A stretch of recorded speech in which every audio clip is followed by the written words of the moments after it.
mastermind dia yang buat pakatan tersebut, Aisyah berpakat dengan Hafsah.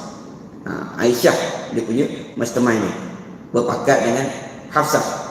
Bila mana Nabi akan bermalam, mana-mana rumah siapa dulu lah, rumah aku ke rumah Aisyah ataupun rumah kamu Hafsah, kita berpakat bagi tahu benda yang sama. Apa dia? Bagi tahu mulut Nabi berbau kurang menyenangkan. Kurang menyenangkan.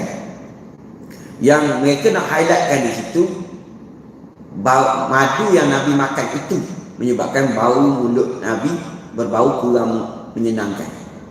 Sedangkan madu itu tak berbau pun seperti itu. Cuma mereka berpakat bagi tahu begitu. Nabi singgah rumah Aisyah bagi tahu begini. Singgah rumah Hafsah pun bagi tahu benda yang sama.